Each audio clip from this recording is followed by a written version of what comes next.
तो last time जो vlog बनाया था मैंने, वो था कि मैं यहाँ पर अकेला था, पूरे हॉस्टल में कोई भी नहीं था और मेरी एग्ज़ाम्स थी थोड़े दिनों में, तो वो लास्ट वाला व्लॉग था।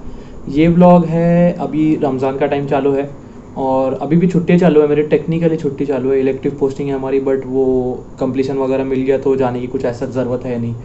तो अभी ये व्लॉग इस पे है कि अभी भी मैं रमज़ान के ड्यूरिंग में मैं मेरा स्टडी, क्योंकि मैं एक मेडिकल कॉलेज में हूँ, तो सबसे फर्स्ट प्रायोरिटी स्टडी है। स्टडी कैसे मैनेज कर रहा हूँ, मेरा जिम कैसे मैनेज कर रहा हूँ, डाइट कैसे मैनेज कर रहा हूँ, और पूरा टाइम टेबल मैं ये व्लॉग में बताऊँगा। तो बेसिकली रमज़ान में मैं मेरा दिन कैसे स्पेंड कर रहा हूँ वो ये व्लॉग में रहेगा। तो चलिए शुरू करते हैं।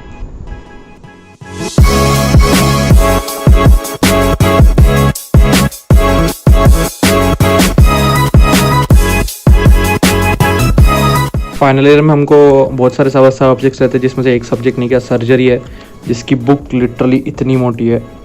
तो अभी फ़िलहाल तो मैं यही पढ़ रहा हूँ, टेक्स्ट बुक।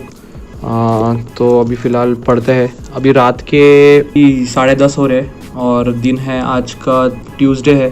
तो अभी थोड़ी देर तक पढ़ेंगे, 1 घंटा, उसके बाद फिर मैं शेक बनाऊँगा, पूरी चीज़ें बताऊँगा उसमें क्या क्या डालता हूँ। अभी फ़िलहाल तो अपन स्किन ट्यूमर्स पढ़ लेते हैं, सर्जरी का। बहुत ख़तरनाक टॉपिक है, अच्छा टॉपिक है, जनरल सर्जरी में आता है, तो उसका टाइम लैप्स।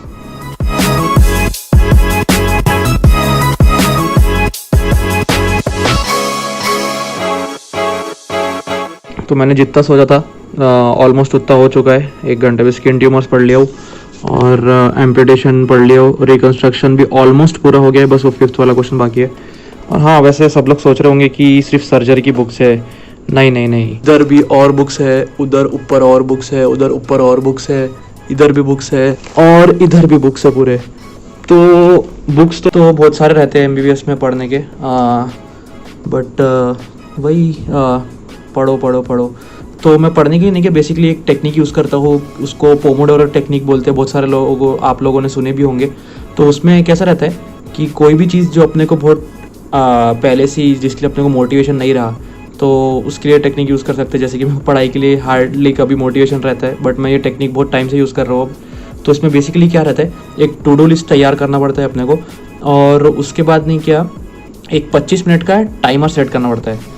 तो वो 25 मिनट में अपन पूरा फुल फोकस करेंगे और फिर 5 मिनट का ब्रेक, फिर 5 मिनट के ब्रेक के बाद फिर 25 मिनट फुल फोकस करेंगे, फिर 5 मिनट का ब्रेक। ऐसे अपने को नहीं क्या 4 बार करना पड़ता है। फिर चार बार करने के बाद अपन फिर एक 15 मिनट से आधे घंटे का ब्रेक ले सकते हैं, जिसमें अपन कुछ भी कर सकते हैं, यूट्यूब देख सकते हैं, इंस्टा देख सकते हैं, जो भी है। तो वैसा मैं पोमोडोरो टेक्निक यूज़ करता हूँ पढ़ाई के लिए। अभी फ़िलहाल तो चलिए शेक बनाते हैं। बताता हूँ शेक में कितना प्रोटीन रहता है मेरा, कितने कैलोरीज जाते हैं। बहुत ख़तरनाक शेक रहता है, आप देखिए। ये वही सब चीज़ें हैं जो मैं पूरा शेक में डालूँगा। तो शेक में जाएगा अपना पहले ओट्स, इधर है नहीं हो बट डालूँगा। फिलहाल इसमें ओट्स और वो अमूल का एक प्रोटीन पाउडर आता है, जैसा प्रोटीन एक्स आता है, कॉम्प्लान वगैरह, वो डाला वो चॉकलेट फ्लेवर के लिए। अभी इसको ब्लेंड कर लूँगा ताकि फाइन पाउडर हो जाए।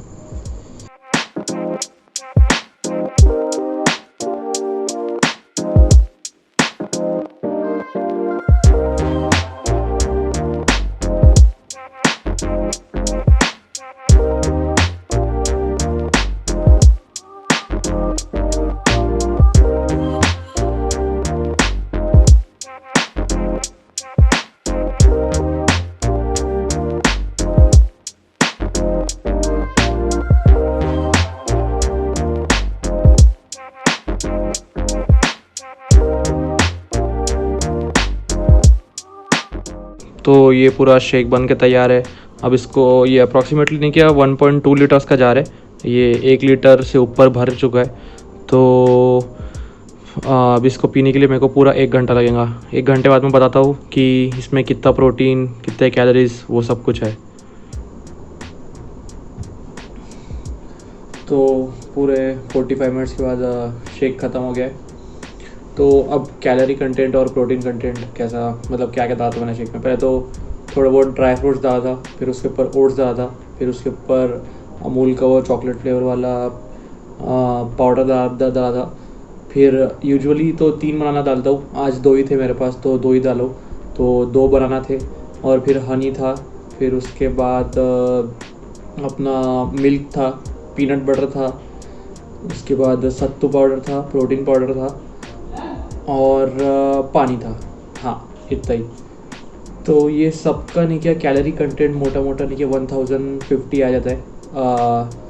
तो सबसे ज़्यादा कैलोरीज आते हैं अपना इससे बनाना से और अमूल का वो जो चॉकलेट प्रोटीन है उससे। फिर बाद में नहीं क्या प्रोटीन कितना मिलता है, सबसे मेन चीज़ है। सो मतलब बॉडी मेंटेन करने में सबसे मेन चीज़ प्रोटीन है। तो प्रोटीन पाउडर से सबसे ज़्यादा मिलता है, ऑब्वियस सी बात है, 25 ग्राम्स उससे मिल जाता है। फिर सत्तू से मिलता है उसके बाद सबसे ज़्यादा, उसके बाद ओट्स और पीनट बटर और बनाना वगैरह से भी थोड़ा बहुत मिलता है, मिल्क का भी है। तो टोटल अप्रॉक्सीमेटली मेरे को 76 ग्राम प्रोटीन ये शेक में मिल जाता है। तो जैसे कि अब मैं 1.6 टाइम्स बॉडी वेट की प्रोटीन लेता हूँ दिन भर में, लेता था मतलब। अभी शायद 1.5 या 1.4 टाइम्स ही हो रहा है क्योंकि रमज़ान चालू है। और मेरा मेंटेनेंस कैलोरीज भी अप्रॉक्सीमेटली 2500 के आसपास आता है, तो 1050 तो इसी हो गए। फिर बचा कुचा जितना मेरा सहरी का है, डिनर का है और जो भी फिर मैं बना के खाता हूँ, कभी कभी अंडा बना के खा लेता हूँ तो उससे मिल जाता है। यूजुअली मेरा प्रोटीन इंटेक उस दिन पूरा होता है जिस दिन के चिकन बनता है इधर, और रमज़ान में मोस्ट ऑफ द दिन इधर चिकन ही बनता है। सिर्फ शायद हफ्ते में 3 दिन है जो चिकन नहीं बनता है जिस दिन। तो इतना है मेरा डाइट का ऐसा प्लान, पूरा प्लान नहीं है मतलब बन गया ऑटोमेटिक, पहले ऑटोमेटिक बन गया है। तो ऐसा है। अब अभी टाइम हो रहा है 12:46 हो रहे अभी, तो अभी सो जाऊँगा, फिर 3:30 बजे सहरी करने उठूँगा। तो मिलते हैं सहरी में।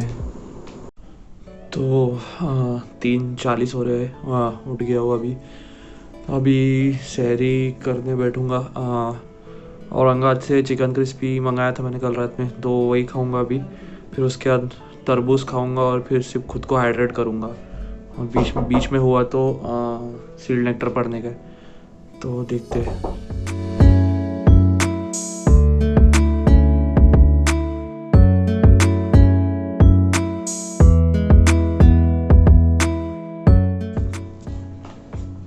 तो चिकन खा लिया हूँ, नीचे से सहरी कर लिया हूँ जिसमें पनीर था और थोड़ा सा क्या बोलते पुलाव था उसमें, मतलब तहारी टाइप्स।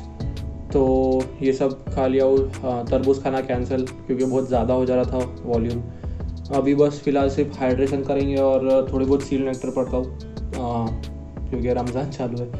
तो वैसे सीड नेक्टर नहीं किया, अपने प्रॉफिट की बायोग्राफी है पूरी, बहुत अच्छी बुक है, इंग्लिश में, मस्ट रीड। तो शुरू करते हैं।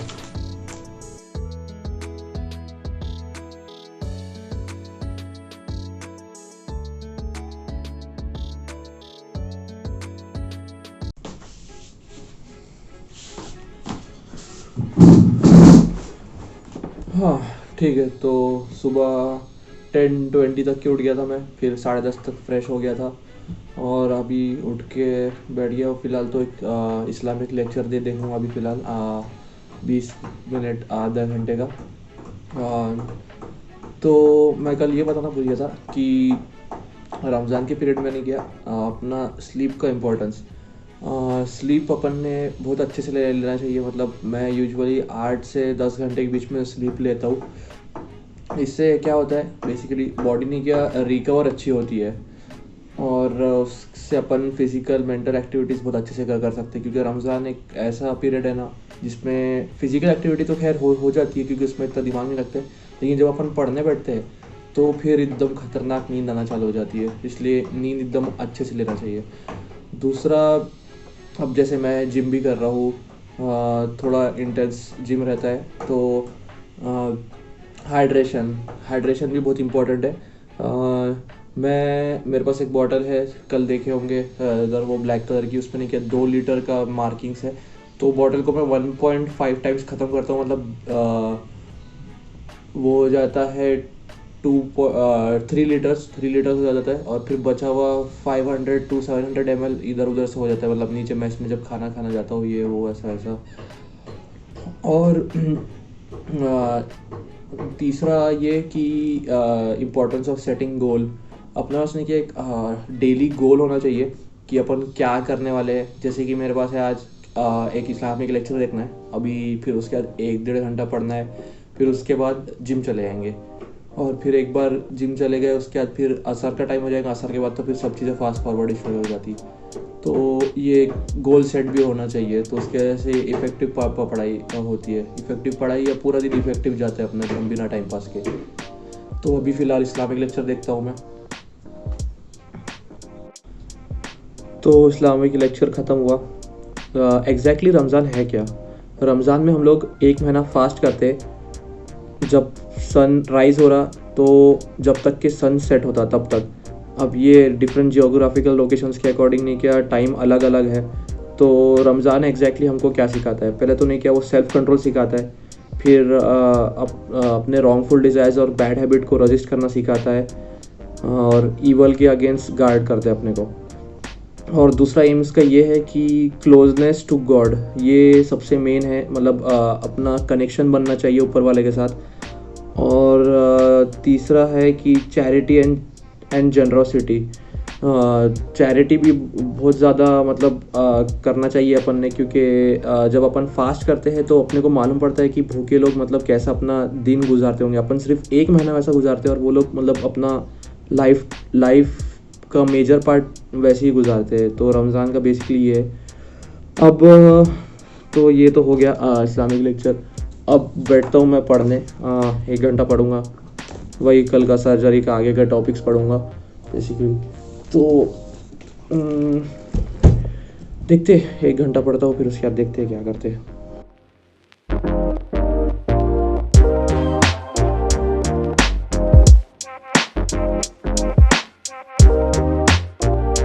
ठीक है, तो 1 घंटा 20 मिनट पढ़ाई हो गई। अभी टाइम हो रहा है 1:30 हो रहा है। इम्यूनो सप्रेसिव एजेंट्स ये पूरा पढ़ लिया हो मैंने।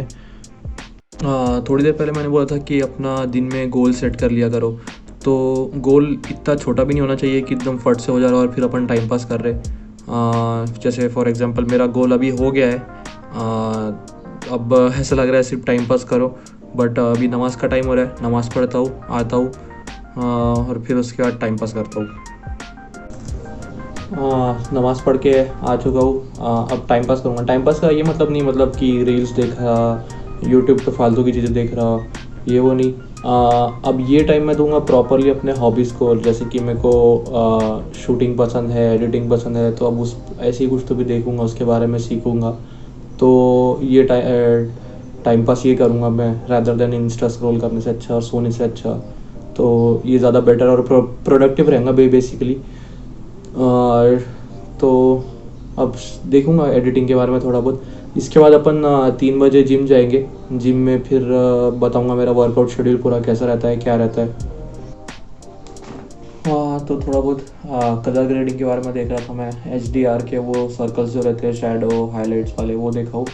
अभी फ़िलहाल तो यूट्यूब स्टूडियो खोल के बैठा हूँ। उस पर ने क्या पिछले 2-3 दिनों से मैं 4-5 रील्स बनाया हूँ, तो वो सब अपलोड करने का है। जिम में वीडियो बनाने में एक्चुअली बहुत मज़ा आ रही है मेरे को पिछले 2-3 दिनों से, क्योंकि जिम में मैं अकेला रहता हूँ, कोई आ नहीं रहा है जिम अभी रमज़ान के टाइम में।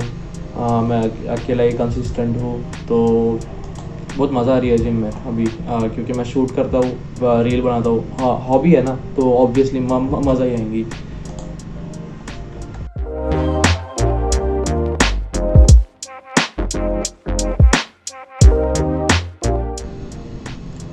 फाइनली 4 शॉर्ट्स अपलोड कर दिया हो मैंने यूट्यूब पे। अब जिम के लिए तैयार हो जाता हूँ फट से, फिर जिम में जाके वर्कआउट शेड्यूल बताऊँगा मेरा। तो जिम में मैं वैसे तो पानी की बोतल भी लेके जाता हूँ, क्योंकि जिम नीचे है तो कम सामान ही लेके जाना पड़ता है। बट आज ये एक एक्सटर्नल माइक्रोफोन है, कि मैं कैमरे से दूर रहूँगा तो आवाज़ अच्छी आएंगी, और ये ट्राइपॉड है जिससे मैं शूट करूँगा। तो चलते हैं जिम।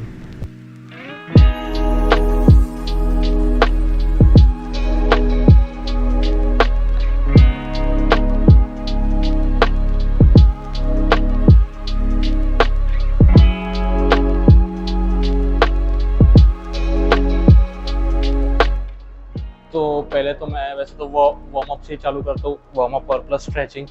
इसमें सबसे ज़्यादा इम्पोर्टेंट है अपना रोटेटर कफ का वार्म अप। तो उसमें पहले रोटेशंस कर लेता हूँ फटाफट।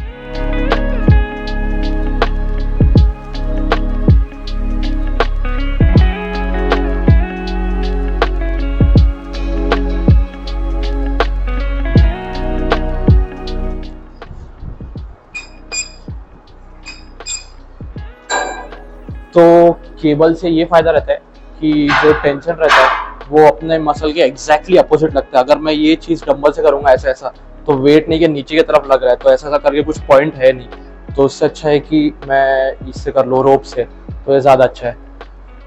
ठीक है, तो आज नहीं क्या मेरा शोल्डर वर्कआउट रहेगा और लेग वर्कआउट रहेगा वेडनेसडे। मैं पुश पुल लेग फॉलो करता हूँ।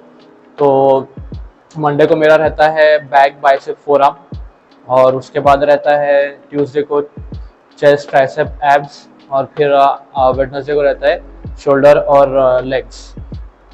तो शोल्डर की सबसे पहले एक्सरसाइज में ओवरहेड शोल्डर प्रेस लेंगे डंबल से। एक वार्म अप सेट मारते फटाफट।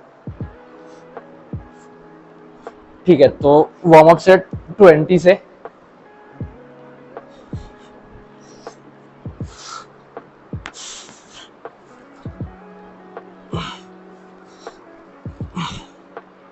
मेन सेट अपना 25 की, जिससे 12 रेपिटेशन किया रहेगा। खुद से 12 रेपिटेशन, फिर सपोर्ट से देखते कितने होते।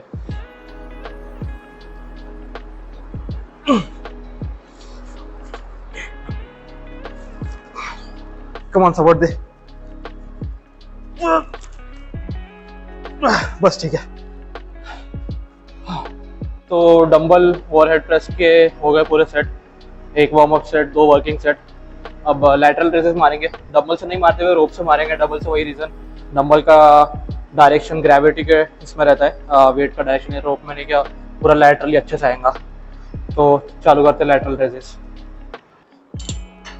तो ये रोप लैटरल रेजेस में ऐसा खड़ा रहने का बहुत बड़ा रीजन ये है कि इसमें नहीं कि अपने डेल्टॉइड को अच्छा स्ट्रेच मिलता है इधर से ऐसा।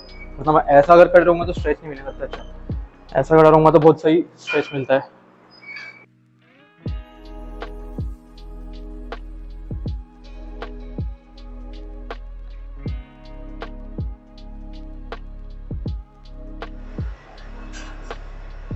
ठीक है, लैटरल रेजेस खत्म हो गए। अब इसके बाद पोस्टीरियर डेल्ट्स के लिए ये रिवर्स पेक फ्लाई। इसमें कैसे है, ऐसा पकड़ता हूँ मैं, और फिर उसके बाद ये एक आइसोलेशन मूवमेंट है प्योरली। तो इसमें ऐसा पकड़ के फुल स्ट्रेच मिलता है रेयर डेल्ट को, और फिर ऐसा स्क्वीज।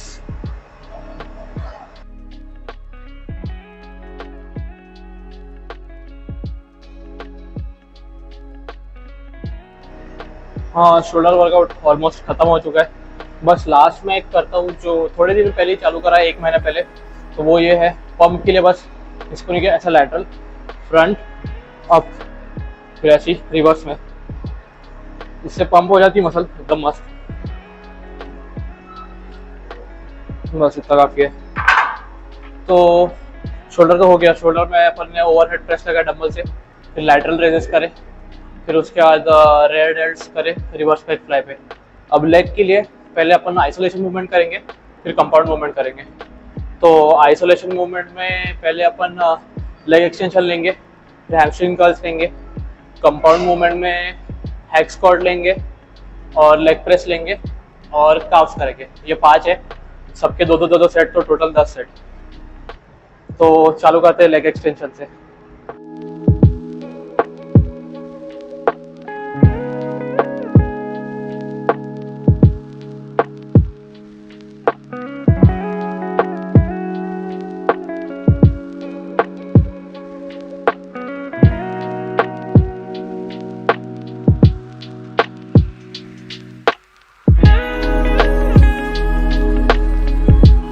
ठीक है, तो ये मेरा पूरा लेग और शोल्डर का वर्कआउट हो गया ड्यूरिंग रमज़ान।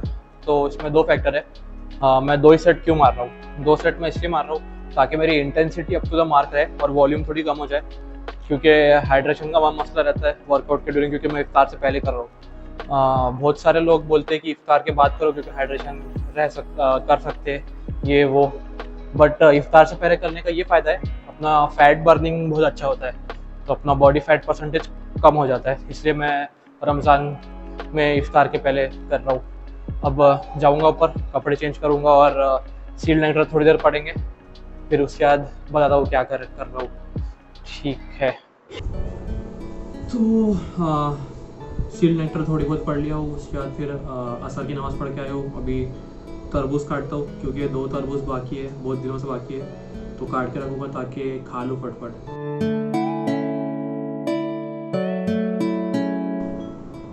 तो फाइनली मैं इफ्तारी करके आ गया ऊपर, नमाज़ वगैरह भी पढ़ लिया हूँ। अब फ़िलहाल तरबूज जो काटा था वो खाऊंगा रिहाइड्रेशन के लिए, क्योंकि पूरा दिन भर डिहाइड्रेट हो गई है बॉडी। फाइनली पूरा व्लॉग ख़त्म होने पे आया। अब डबल से वही शाबाद, फिर वही शेक बनाऊंगा, फिर उसको पीऊँगा 1 घंटा, फिर उसके पहले खाना, फिर ऑल एंड ऑल। तो बेसिकली मेरा यही शेड्यूल रहता है, इसमें मैंने आपको मेरा सब कुछ बता दिया है, मेरा पूरा शेड्यूल कैसा रहता है, मेरा प्रोटीन इनटेक, जिम, स्टडी सब बता दिया हूँ। ये ब्लॉग बनाने का ये पर्पस था कि जो लोग बोलते कि अरे हाँ रमज़ान में मेरी प्रोडक्टिविटी कम हो जाएंगी, तो वैसा नहीं है। धीरे धीरे अगर वो बिल्ड करे अपन ने टाइम टेबल, तो वैसा टाइम टेबल बिल्ड हो जाता है।